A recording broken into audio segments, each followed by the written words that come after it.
Hello and welcome to the Tune Up, the show where we talk about everything mental well being and parenting. I am your host, Sarah Z, and this week on the show, we are going to talk about bullying and helping our kids build emotional resilience in the face of bullying behaviors. I'm going to be honest, this wasn't the topic that I had slated for this week, and through the course of the events in the nation and locally in my own children's school, I feel like this is a very important and timely topic to talk about bullying, especially since now almost all of our children are back to school in person full time. I know that we're heading into the summer. However, while that gives us a little reprieve in some way from the bullying that happens in person, I think it's important to start helping our kids get these coping skills now so that they can feel a little bit more empowered and resilient in the fall. And I am new to the bullying thing, to be honest. I wasn't bullied in school personally. I certainly had kids that I didn't like or were kind of annoying, but that wasn't really my experience growing up. And as someone who's in their 40s, my experience of children.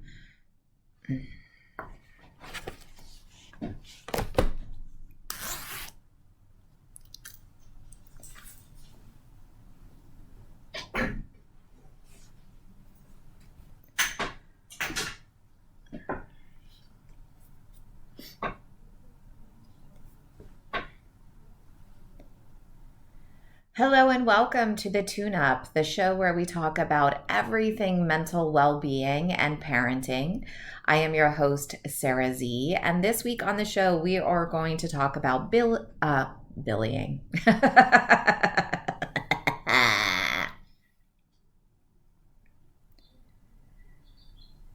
Hello and welcome to the Tune Up, the show where we talk about everything mental well being and parenting. I am your host, Sarah Z. And this week on the show, we are going to talk about bullying and how to help our children build emotional resilience in the face of what is becoming a very, in my opinion, an epidemic in this country. To be honest, this wasn't the subject I was going to talk about today. I had another thing slated, but then events that happened in the nation and then locally in my own children's school have really spurred me to scrap what I had intended to share today and talk about this topic because it is so timely and it is so important. And even though I know that we are moving into the summer months, and for some of our children, that kind of in-person bullying will be not a factor as much, which is nice. It'll give them a little bit of a reprieve. It gives parents time to kind of catch their breath. But the truth is, we need to work with our kids to help build their emotional regulation and resilience in these kind of quiet times so that when they're then confronted with situations that are uncomfortable and negative and painful, they have the tools and the wherewithal to really still thrive in what can be really harsh conditions. I went to lunch with a fellow parent and a friend yesterday, and it was heartbreaking. We talked about the experiences that our children are having in their middle school and what should be a really fun time. They're only in sixth grade, they're little. It is marred by children who really don't, it seems, just kind of out of touch with humanity. Some of the actions that these other children are taking and the way they speak to the kids is so outside of my own realm of experience and understanding that sometimes my son comes home with these stories and I'm like, I'm at a loss. I'm like, who are these kids? And where are they getting this from? Like they talk just so much more advanced than I remember at 12 years old in the sixth grade. And, he's my oldest. So this is my first experience raising a child to this age. And this is my first experience with the middle school. And I know I'm not the only parent dealing with this. I know this is a problem in our nation, this bullying problem. And, like many folks I go who don't feel like they have the skills that they need to help their children, I go to the internet to see what resources are out there. And I discovered I think he's a psychiatrist, Brooks Gibbs. He's a well-known kind of speaker. He goes around to schools all over the nation talking about the topic of bullying. He's kind of a go-to expert. And I found that his videos are very helpful. He's also very entertaining. So if you haven't heard of him, I highly recommend that you go check out his Facebook page. I believe he has a YouTube channel, so you can watch some of his videos. But I certainly, I tuned into one of his talks that he had about basically viewing when someone hurts your feelings as a game. I found that video very insightful, and I'm going to share some of the pieces from his talk. But I do just want to, his name is Brooks Gibbs. This is all his content. I'm just sharing it. And, if you want to go right to the source, feel free to check him out. But anyway, the video that I had seen, he is talking to kids, and he's like, when someone's looking to hurt your feelings, it's a game, right? Whether they're doing it intentionally or not, it is a game. And the way they win the game is by getting a reaction out of you. Even if the reaction is that you're like, shut up, that's still a reaction. And so in the game of hurting feelings, any reaction tends to inspire the person to keep going, right? Because they're winning the game. And so the person whose feelings are being hurt is left with, okay, how do I play the game so that I win? And the only way to win this game in which someone is trying to hurt your feelings is to not react, which sounds amazing in theory, and it's so simple. And I think that's what's so great about Brooks Gibbs is he's able to talk to these kids and parents, and he puts these concepts in a very accessible way. Like, yes, that sounds so simple, like just don't react, right? And I thought about it, and while it's simple, it's actually not that easy to put into practice. Because a lot of what, my son is experiencing and his friends are experiencing are that the verbal attacks that they're having, this, if we're going to call it a game, let's call it the verbal attack game that they're experiencing, feels very personal. And it's sometimes very personalized to them. So how do you not react to something that feels like a personal attack? And of course, being on the receiving end of it's not just like you're stupid. It's like you look like the kid from blah, blah, blah. And it's some, horrible, disfigured looking person. And how do you take, and I'm sure that you then have a physical and or emotional reaction to that. How do you take that and mask it or take care of it in a way that you aren't reacting back to the other person, right? And that's the challenge for our kids. And, truth be told, when people are outright nasty to me and looking to hurt my feelings, this verbal attack game, I sometimes have a hard time not reacting. And I'm way older, and I know I'm not the only adult like that. So the trick isn't so much the not reacting. To me, I think that's a lovely, lovely starting point. But the place where parents really need to offer support to their children is this learning not to take it personally piece.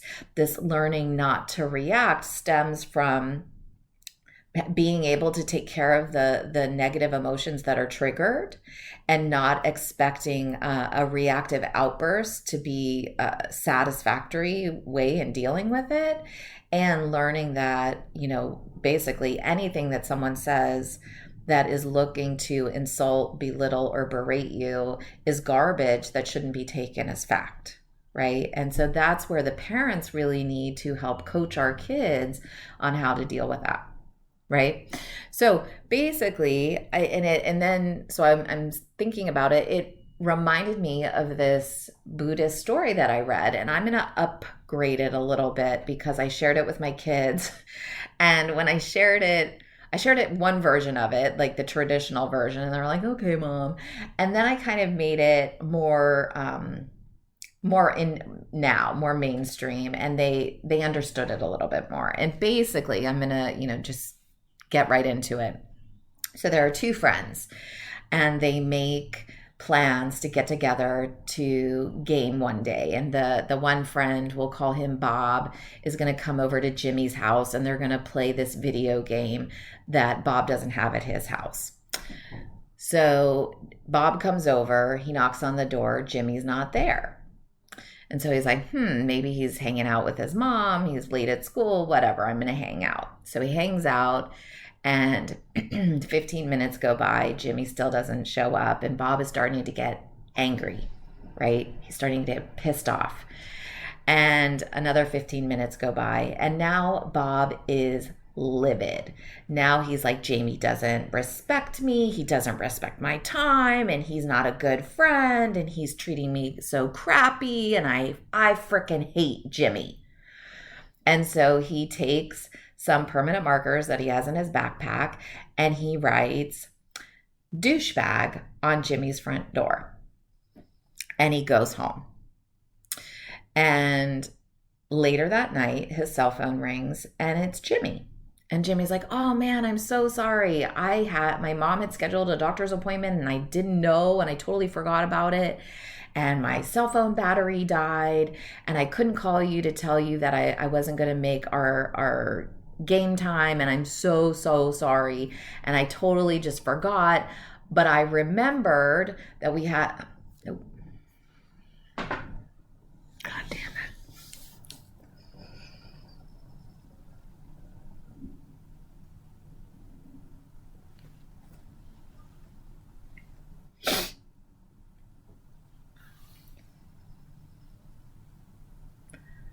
Hello and welcome to the tune-up. I am Sarah Z. Nope.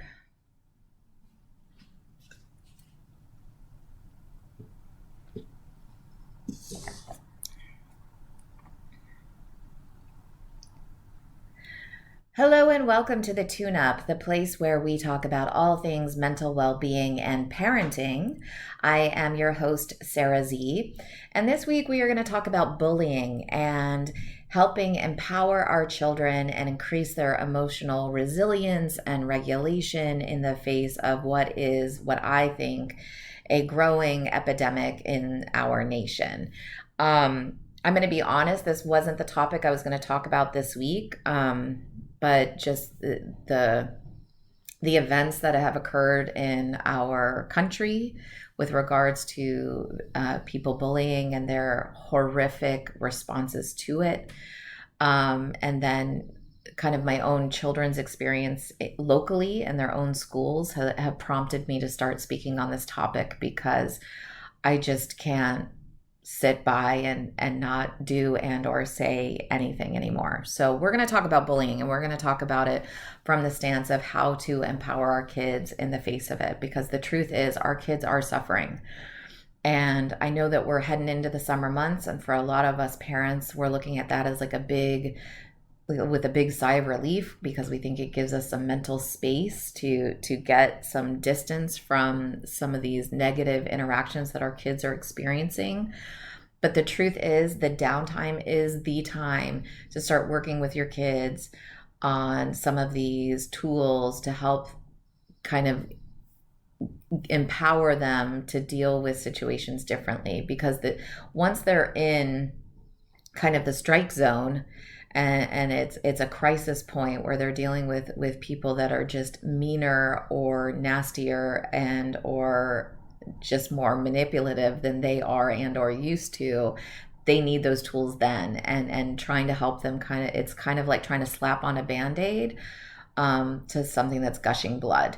Sorry to be so graphic, but that's what it is. And so ultimately we want to avoid the gush and we want to really arm them ahead of time. And by arm, I mean, you know, we want them to be able to react in ways that they can still be proud of who they are as people, and still treat people with a common humanity and with kindness, but also not feel like they are victims, and feel like they are just surviving their school situation until their circumstances change. I don't want our children to just survive school. I want them to thrive in school.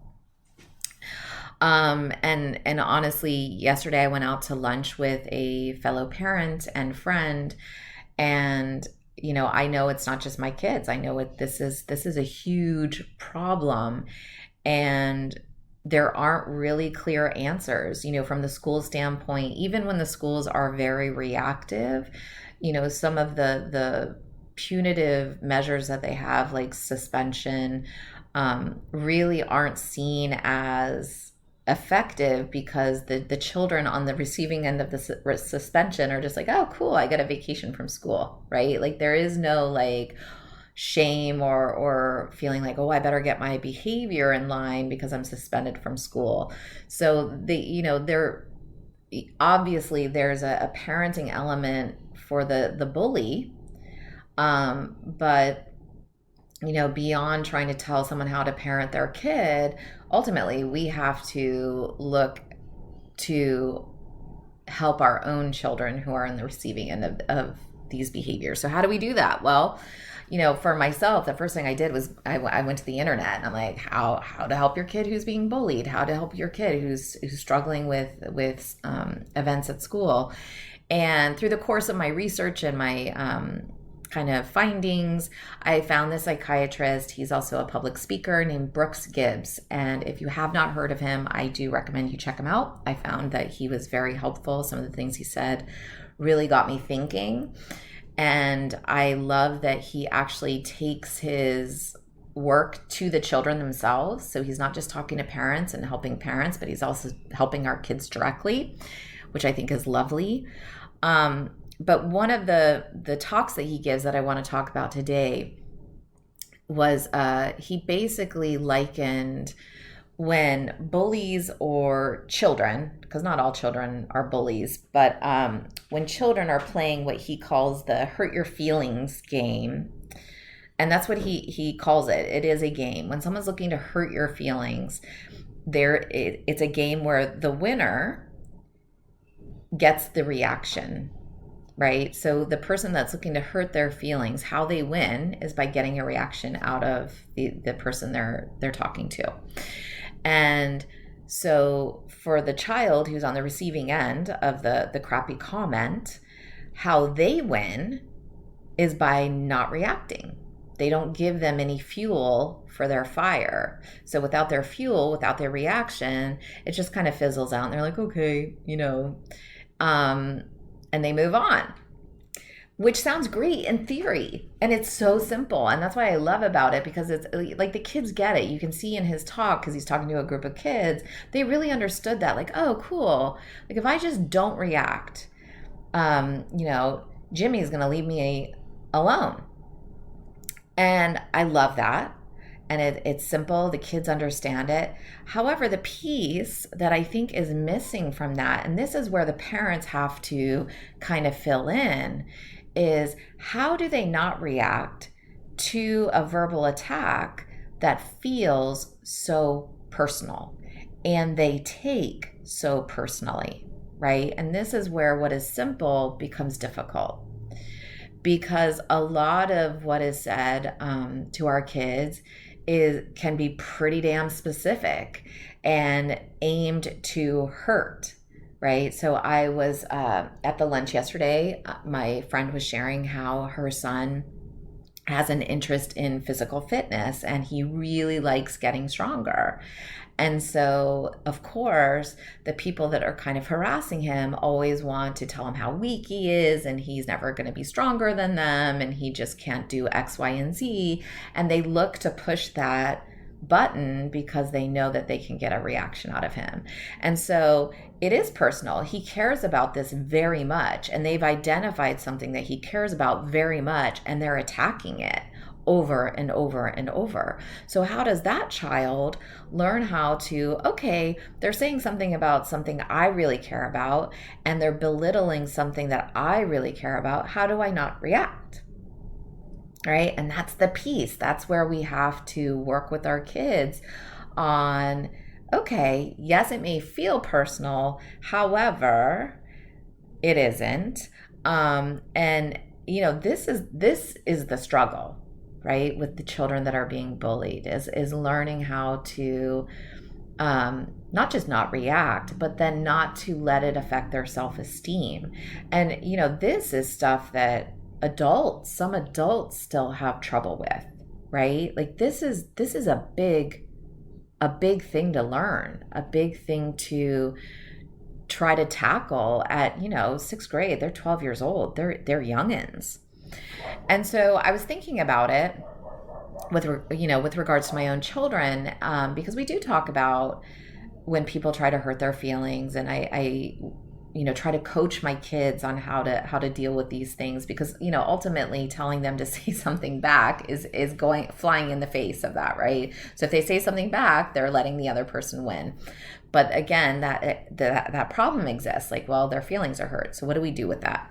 And it reminded me of this story that I heard when I was studying Buddhism, and I've updated it a little bit for when I talk to my kids about it. And I'll share you kind of how I shared this story with my sons. And so basically there were two kids that wanted to hang out one day, and we'll call them Bobby, and we'll use Jimmy again. And Bobby and Jimmy have decided to hang out after school one day so they can play a video game that Jimmy's mom bought him. And they're looking forward to it. They've been talking about it all week. They can't wait to dive in and play this game. And the time comes, Bob walks over to Jimmy's house. He knocks on the door and no answer. And he's like, Jimmy's not here. Okay, I'll just wait. He waits on the stoop. He waits like 10 or 15 minutes. Still no Jimmy. He's starting to get triggered, right? He's starting to get upset. Oh, Jimmy, where is he? He's not here. I made time to come after school. I walked all the way over here and he's not here. 15 minutes go by. Still no Jimmy. Now he's really pissed off and he's like, God dang it, Jimmy. Like, he just doesn't respect our friendship. He doesn't respect me, doesn't respect my time. He is such a bad friend. I can't believe he's not showing up. And he probably did this on purpose, and he knows I'm just sitting here waiting, and he's probably somewhere laughing about me, sitting on his stoop waiting, right? And 15 minutes more pass by, and this time the guy has like lost it. Bob is like, so he can't even contain himself, and he's like, that's it, I'm gonna ruin Jimmy's day. And he takes out a permanent marker that he has in his backpack, and he writes douchebag on the front of Jimmy's front door, right?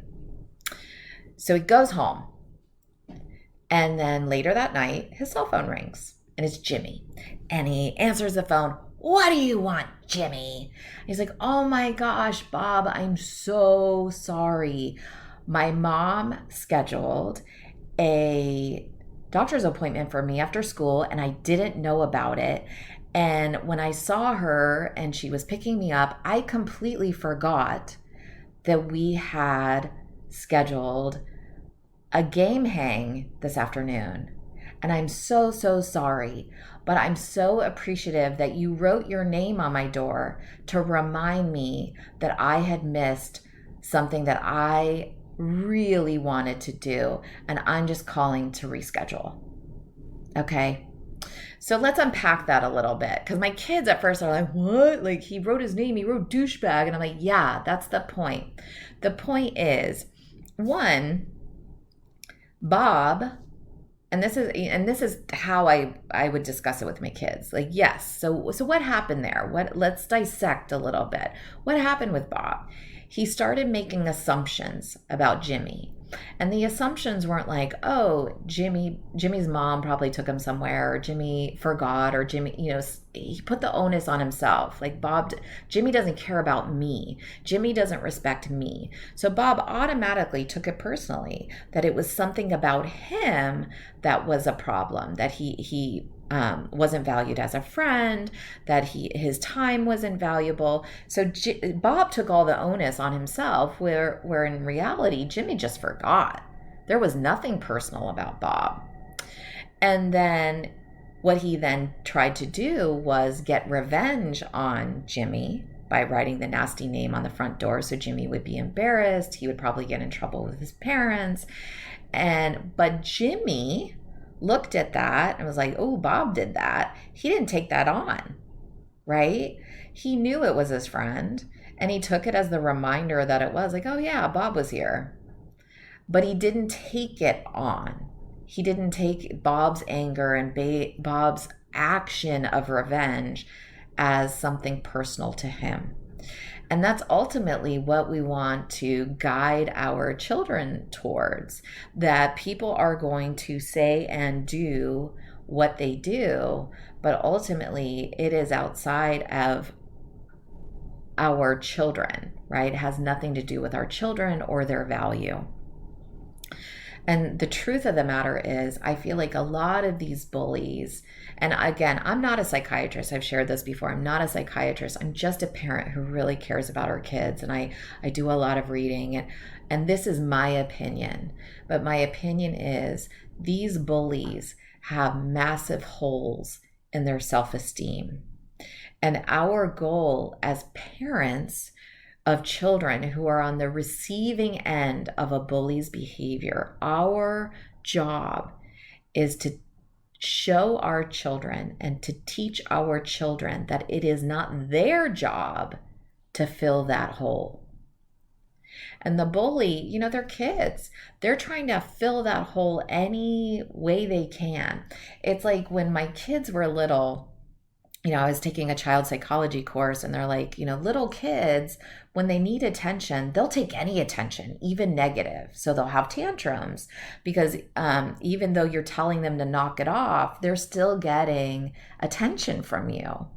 And I feel like the same is true for these school bullies, there's a hole there in their esteem, and they're trying to fill it with attention from others, with making others feel small so they feel bigger. There's a hole there that they're trying to fill. They're trying to fill it in horrible, awful ways sometimes, but they are trying to fill it.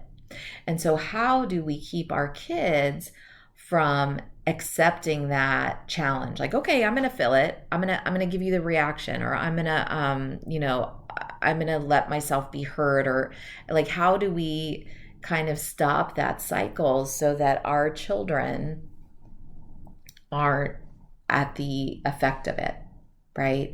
And so sometimes it is a decision, like, do I keep them in the school? And that's the place where my husband and I and my friend with her family, that's where they're at now. Like, we've talked to the administrators, and beyond getting the other child kicked out of school, what are our options? We can, put them in a new school, try to find a new school. But then the question then comes, well, how is it at that school, right? Because that's kind of the question, like, well, am I going to basically switch one circumstance for like a lateral move where my children might experience, the same kind of behaviors in a different setting, right? So then it becomes, well, maybe it is helping our children so they can be resilient in any situation. And I'm not saying that's always the answer. I think sometimes the answer is take your children out of those schools, right? Because the other epidemic in this country is children in suicide. And so, ultimately it is a unique decision for each family. There isn't like a blanket fix for all of us. And I can't answer that question for you, and you can't answer that question for me. But that is one of the options, like pull them out of school. And then it becomes like, well, if there isn't another school, what do? Do I homeschool them? Maybe that's the answer. And that's something that you need to explore for yourself and for your family and if your situation can allow for that. But from like the emotional piece, and trying to help build our children's resilience and emotional regulation, the tools that we can do the right out of the gate is our own practice of it. We need to role model it for our kids. We can't take things personally ourselves. We can't fill our own esteem by belittling or berating others, because it goes both ways, right? Like you can't put a bunch of people down in front of your kids and then wonder why your kids act like that with other children. Okay, so you have to role model being a good citizen. You also have to role model not being a reactive citizen and learning how to take care of your own emotions and not make them somebody else's problem. We also have to practice. I believe in practice. I do kind of role play with my kids, kind of walk them through. And of course, life is not a practiced, like there's no script, right? And you can give them the words to say and they can say it and it can totally go a different direction than you thought it would. But I think it helps them to start having different phrases and helps them get used to having a back and forth, so they're not just kind of deer in headlights, someone's being mean to me, right? So I role play with my kids sometimes. I work on their emotional regulation, where walking them through, because typically with my boys, when someone hurts their feelings, they go right to anger, and they want to get aggressive. They either want to get loud or they want to insult back, or sometimes there's a lot of stomping, or there's just a lot of big anger. And underneath that anger is hurt, because they feel singled out, they feel different, they feel not valued. And that's the piece that I try to fill. Like, what about that hurts your feelings? And what do you think that says about you? And really get to the root of what's causing the anger, because the anger is just kind of the superficial layer. It's the hurt underneath that we need to address and fill. And I remember this from when both my sons went through the same preschool, and they did this exercise. It's called Fill Your Bucket. And you fill your bucket by getting esteem phrases from people that you love, and esteem phrases like you're smart and you're creative and you're this and you're that, but you also fill your bucket by doing that for other people. And so once you've uncovered kind of the hurt underneath and identified what pieces are there, then you can work on filling their bucket for those pieces. And really, I think an important part of the esteem piece is teaching our children to value themselves for who they are versus what they do. And this goes back to the story I shared in the beginning with my friend's son, who was upset about, they were calling him weak and you're not strong and you're, they would do arm wrestling competitions and they would end up hurting him physically, or they would push him and try to, engage in something, because being strong, which is something he does, he works out and he tries to get stronger, is how he helps raise his own self-esteem, which I think can be an important piece of it, but it can't be their whole self-esteem. Ultimately, who he is, that person that is passionate about a hobby and passionate about improving himself and passionate about getting stronger, that's the real value. That's the real piece that makes him so amazing. And that's what we want to put the spotlight on. Because that's something they can never take away. They can never take away his tenacity. They can never take away his dedication. They can never take away his discipline. They can call him weak. They may even beat him at an arm wrestling competition, but they can't take away the pieces that lead him towards becoming stronger and becoming fit and healthier, whatever his goals are. And so that is where I think parents, that's part of the esteem piece. Like, yes, let's celebrate their wins. Let's celebrate you got an A on your test, or celebrate that you won your race. But those are things that they did. We want to also really celebrate the pieces that got them there, because those are the things that can never, ever, ever be taken away from them.